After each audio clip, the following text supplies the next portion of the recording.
أكد نادي الحرية الرياضي الفوز الذي حققه في بطولة لبنان لفئة الشباب لأمين عام التنظيم الشعبي الناصري الدكتور أسامة سعد، وذلك بعد مشاركته بآخر مباريات السلسلة النهائية في لعبة كرة الصالات في مواجهة فريق الأهلي صيدا. أعضاء النادي والهيئة الإدارية والمشجعون توجهوا بعد المباراة إلى أمين عام التنظيم الشعبي الناصري الدكتور أسامة سعد والتقوا به وأهدوه الفوز الذي اعتبروه فوزا لصيدا. مدير نادي الحرية محمد العسيلي شكر لسعد وقوفه إلى جانب نادي الحرية، وأكد أن هذا الفوز هو فوز لجميع أبناء صيدا تحت شعار الرياضة بتجمعنا. بدوره أمين عام التنظيم الشعبي الناصري الدكتور أسامة سعد هنأ أعضاء النادي وإدارته على الفوز الذي حققوه.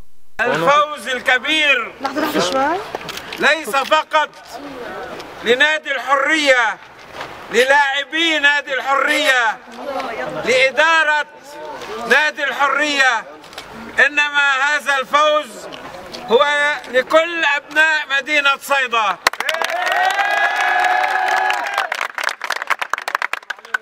وأنا أقول إنه هذا الفوز اللي حققتوه اليوم هو بفضل تعبكم وإرادتكم وتصميمكم على هذا الفوز وعلى هذه النتيجة.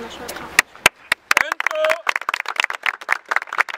بذلتوا جهد كبير ومسيرة طويلة ومستمرة إن شاء الله. إن شاء الله. من فوز إلى فوز. وأنا أقول لكم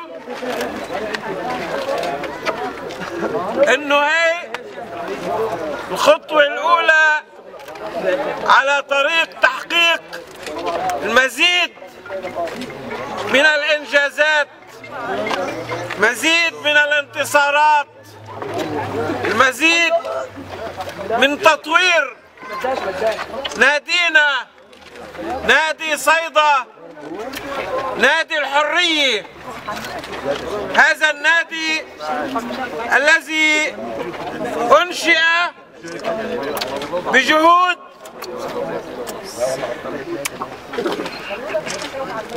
المخلصين الذين عملوا ليل نهار من أجل أن ينهض هذا النادي وأن يحقق ما حققه من بطولات. ونحن عندما نقف إلى جانب نادي الحرية إنما نقف إلى جانب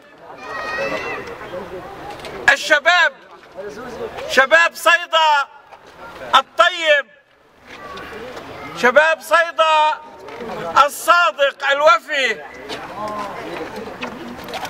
شباب صيدا الذي يتطلع إلى الأفضل. نقف إلى جانب هذا الشباب في مواجهة كل المحاولات لحرف هذا الشباب عن النهج الصحيح، عن القيم الصحيحة، لدفعه نحو الانحراف، نحو المخدرات، نحو الفراغ، نحو عدم المسؤولية. نقف إلى جانب نادي الحرية وإلى جانب شباب صيدا الواعد. أنتم الشباب الواعد. نحن نفتخر بكم اليوم، نفتخر بما حققتوه من إنجازات، فلكم الشكر، كل الشكر على ما حققتموه اليوم بالرغم من كل الصعوبات. ونحن نعرف هذه الصعوبات، صعوبات من كل الجهات، بس نحن إرادتنا أقوى.